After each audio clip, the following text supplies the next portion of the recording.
இயேசுவை நேசிப்பவர்கள் பைபிளை வாசிப்பார்கள். இந்த சேனலை பின்பற்றினால் ஓராண்டில் வேதாகமத்தை வாசித்து முடித்து விடலாம். ஃபாலோ பண்ணுங்க, சப்ஸ்கிரைப் பண்ணுங்க. 1 சாமுவேல் 29ஆம் அதிகாரம். பெலிஸ்தர் தங்கள் சேனைகளையெல்லாம் ஆப்பெக்கிலே கூடி வரச் செய்தார்கள். இஸ்ரவேலர் எஸ்ரேலில் இருக்கிற துறவண்டியிலே பாளையம் இறங்கினார்கள். அப்பொழுது பெலிஸ்தரின் அதிபதிகள் 100 1000 சேர்வைகளோடே போனார்கள்.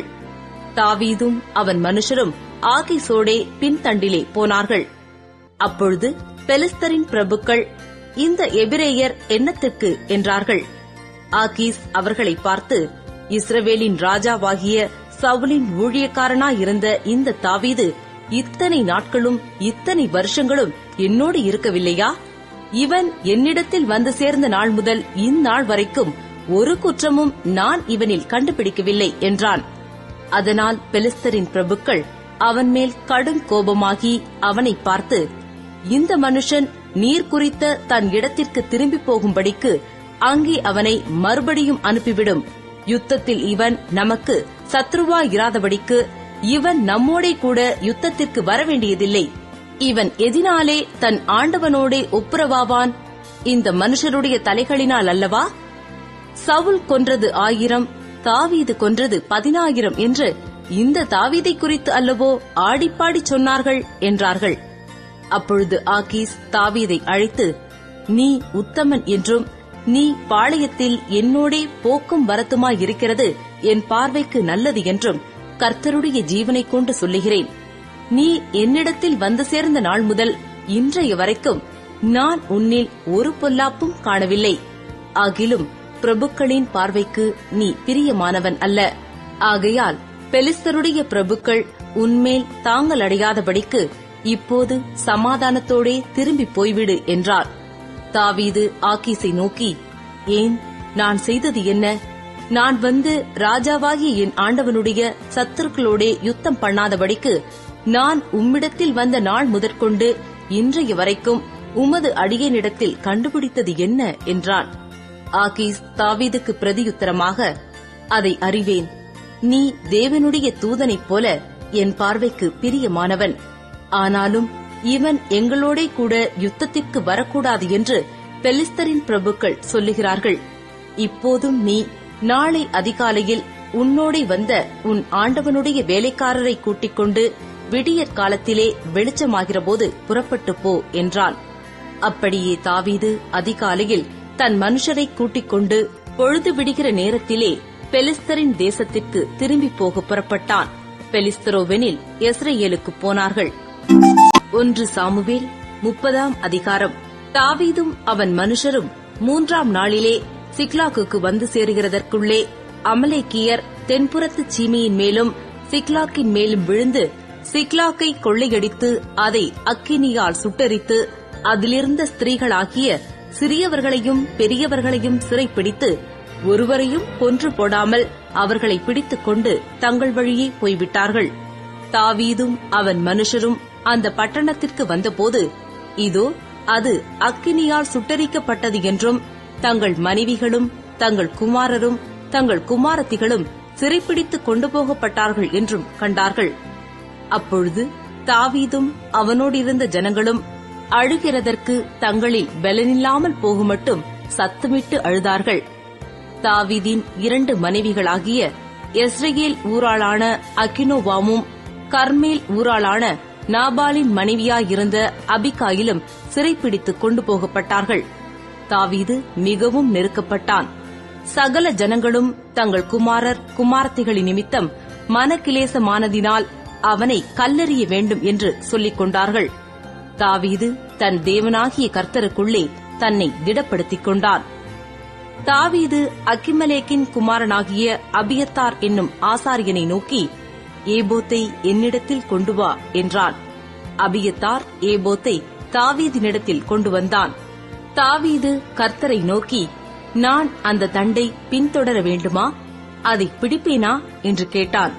அதற்கு அவர், அதை பின்தொடர், அதை நீ பிடித்து சகலத்தையும் திருப்பிக் கொள்வாய் என்றார்.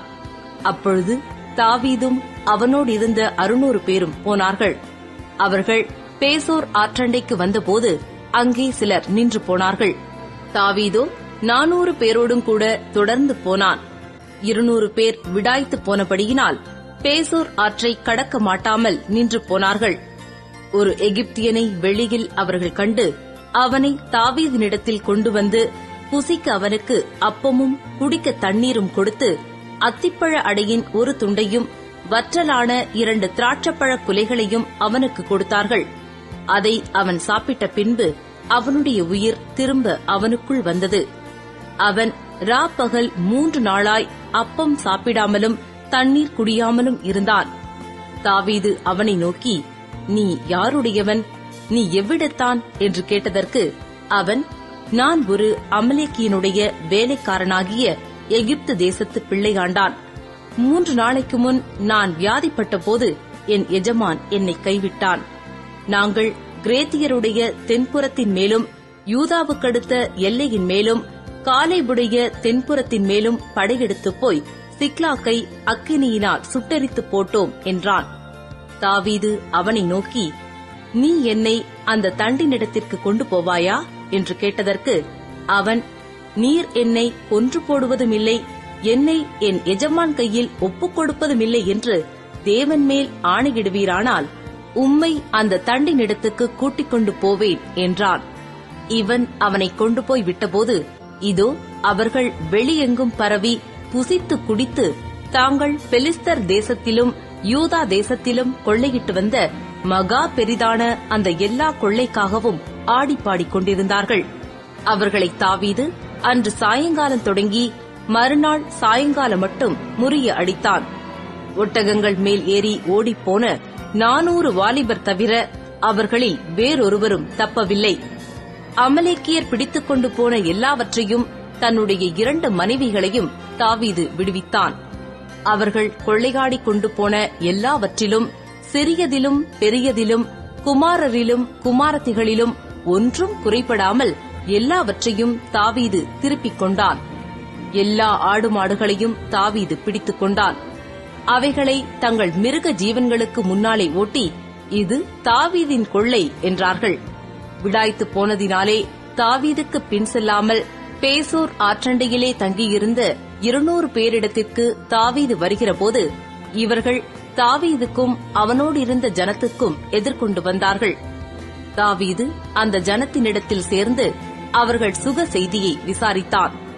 அப்பொழுது தாவீதோடே நடந்து வந்த மனுஷரில் பொல்லாதவர்களும் பேலிகாளின் மக்களுமான எல்லாரும், அவர்கள் எங்களோடே வராதபடியினால் நாங்கள் திருப்பிக் கொண்ட கொள்ளையுடைமைகளில் அவர்களுக்கு ஒன்றும் கொடுப்பதில்லை. அவர்களில் ஒவ்வொருவனும் தன் தன் மனைவியையும் தன் தன் பிள்ளைகளையுமே அழைத்துக் கொண்டு போகட்டும் என்றார்கள்.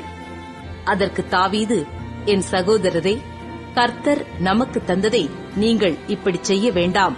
கர்த்தர் நம்மை காப்பாற்றி நமக்கு விரோதமாய் வந்திருந்த அந்த தண்டை நம்முடைய கையில் ஒப்புக் கொடுத்தார். இந்த காரியத்தில் உங்கள் சொற்கேட்க யார் சம்மதிப்பான்? யுத்தத்திற்கு போனவர்களின் பங்கு எவ்வளவோ அவ்வளவு ரஸ்துக்கள் அண்டையில் இருந்தவர்களுக்கும் பங்கு வீதம் கிடைக்க வேண்டும். சரி பங்காக பங்கிடுவார்களாக என்றான். அப்படியே அந்நாள் முதற்கொண்டு நடந்து வருகிறது. அதை இஸ்ரவேலிலே இந்நாள் வரைக்கும் இருக்கும் கட்டளையும் பிரமாணமுமாக ஏற்படுத்தினான். தாவீது சிக்லாகுக்கு வந்தபோது அவன் கொள்ளையாடினவைகளிலே தன் சிநேகிதராகிய யூதாவின் மூப்பருக்கு சிலவற்றை அனுப்பி, இதோ கர்த்தருடைய சத்துருக்களின் கொள்ளையில் உங்களுக்கு உண்டாயிருக்கும் ஆசீர்வாத பாகம் என்று சொல்லச் சொன்னான். யார் யாருக்கு அனுப்பினான் என்றால், பெத்தேலில் இருக்கிறவர்களுக்கும், தெற்கான ராமோத்தில் இருக்கிறவர்களுக்கும், யாத்தீரில் இருக்கிறவர்களுக்கும், ஆரோவேரில் இருக்கிறவர்களுக்கும், சிப்மோத்தில் இருக்கிறவர்களுக்கும், எஸ்தைமோகாவில் இருக்கிறவர்களுக்கும், ராக்காலில் இருக்கிறவர்களுக்கும், எராமியலேரின் பட்டணங்களில் இருக்கிறவர்களுக்கும், கேனியரின் பட்டணங்களில் இருக்கிறவர்களுக்கும், ஒர்மாவில் இருக்கிறவர்களுக்கும், கொராசானில் இருக்கிறவர்களுக்கும், ஆற்றாகில் இருக்கிறவர்களுக்கும், எப்ரோனில் இருக்கிறவர்களுக்கும், தாவீதும் அவன் மனுஷரும் நடமாடின எல்லா இடங்களில் இருக்கிறவர்களுக்கும் அனுப்பினான். 1 சாமுவேல் 31 அதிகாரம். பெலிஸ்தர் இஸ்ரவேலரோடே யுத்தம் பண்ணினார்கள். இஸ்ரவேலர் பெலிஸ்தருக்கு முன்பாக முறிந்தோடி கில்போவா மலையிலே வெட்டுண்டு விழுந்தார்கள். பெலிஸ்தர் சவுலையும் அவன் குமாரரையும் நெருங்கித் தொடர்ந்து சவுலின் குமாரராகிய யோனத்தானையும் அபினதாபையும் மல்கிசூகாவையும் வெட்டி போட்டார்கள். சவுலுக்கு விரோதமாய் யுத்தம் பலத்தது. வில்வீரர் அவனைக் கண்டு நெருங்கினார்கள். அப்பொழுது சவுல் வில்வீரரால் மிகவும் காயப்பட்டு தன் ஆயுததாரியை நோக்கி, அந்த விருத்த சேதனம் இல்லாதவர்கள் வந்து என்னை குத்தி போட்டு என்னை அவமானப்படுத்தாதபடிக்கு நீ உன் பட்டயத்தை உருவி என்னை குத்தி போடு என்றான். அவனுடைய ஆயுததாரி மிகவும் பயப்பட்டதினால் அப்படி செய்ய மாட்டேன் என்றான். அப்பொழுது சவுல் பட்டயத்தை நட்டு அதின்மேல் விழுந்தான். சவுல் செத்துப்போனதை அவன் ஆயுததாரி கண்டபோது அவனும் தன் பட்டயத்தின் மேல் விழுந்து அவனோடே கூட செத்துப்போனான்.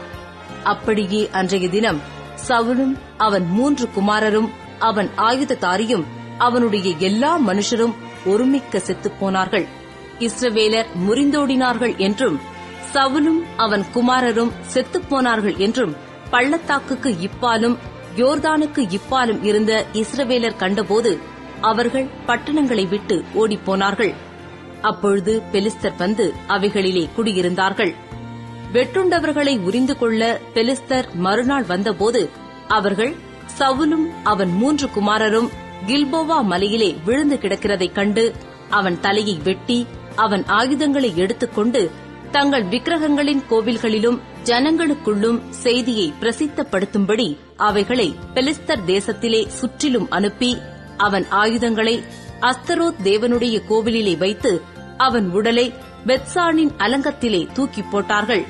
பெலிஸ்தர் சவுலுக்கு செய்ததை கீலேயாத் தேசத்து யாபேஸ் பட்டணத்தார் கேட்டபோது அவர்களிலே பலசாலிகள் எல்லாரும் எழுந்து இரா முழுவதும் நடந்து போய் பெத்சானின் அலங்கத்திலிருந்த சவுலின் உடலையும் அவன் குமாரரின் உடல்களையும் எடுத்து யாபேசுக்கு கொண்டு வந்து அவைகளை அங்கே தகனம் பண்ணி அவர்களுடைய எலும்புகளை எடுத்து யாபேசில் இருக்கிற தோப்பிலே அடக்கம் பண்ணி 7 நாள் உபவாசம் பண்ணினார்கள். சங்கீதம் 148. அல்லேலூயா. வானங்களில் உள்ளவைகளே கர்த்தரை துதியுங்கள், உன்னதங்களில் அவரை துதியுங்கள். அவருடைய தூதர்களே, நீங்கள் யாவரும் அவரை துதியுங்கள். அவருடைய சேனைகளே, நீங்கள் யாவரும் அவரை துதியுங்கள். சூரிய சந்திரரே, அவரை துதியுங்கள். பிரகாசமுள்ள சகல நட்சத்திரங்களே, அவரை துதியுங்கள். வானாதி வானங்களே, அவரை துதியுங்கள். ஆகாய மண்டலத்தின் மேலுள்ள தண்ணீர்களே, அவரை துதியுங்கள். அவைகள் கர்த்தரின் நாமத்தை துதிக்க கடவது. அவர் கட்டளையிட அவைகள் சிருஷ்டிக்கப்பட்டது. அவர் அவைகளை என்றைக்கும் உள்ள சதா காலங்களிலும் நிலைக்கும்படி செய்தார். மாறாத பிரமாணத்தை அவைகளுக்கு நியமித்தார். பூமியில் உள்ளவைகளே, கர்த்தரை துதியுங்கள். மகா மச்சங்களே, சகல ஆழங்களே, அக்கினியே, கல்மழையே, உறைந்த மழையே, மூடு பனியே, அவர் சொற்படி செய்யும் பெருங்காற்றே, மலைகளே, சகல மேடுகளே, கனிமரங்களே, சகல கேதுருக்களே, காட்டு மிருகங்களே, சகல நாட்டு மிருகங்களே, ஊரும் பிராணிகளே, இறகுள்ள பறவைகளே, பூமியின் ராஜாக்களே, சகல ஜனங்களே, பிரபுக்களே, பூமியில் உள்ள சகல நியாயாதிபதிகளே, வாலிபரே, கன்னிகைகளே, முதிர் வயதுள்ளவர்களே, பிள்ளைகளே, கர்த்தரை துதியுங்கள். அவர்கள் கர்த்தரின் நாமத்தை துதிக்க கடவர்கள். அவருடைய நாமம் மாத்திரம் உயர்ந்தது. அவருடைய மகிமை பூமிக்கும் வானத்திற்கும் மேலானது.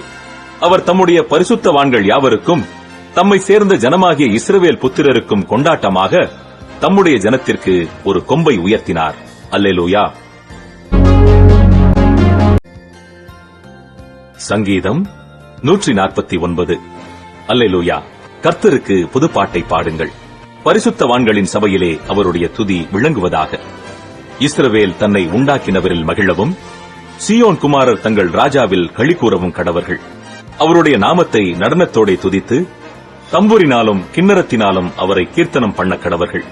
கர்த்தர் தம்முடைய ஜனத்தின் மேல் பிரியம் வைக்கிறார். சாந்த குணமுள்ளவர்களை ரட்சிப்பினால் அலங்கரிப்பார்.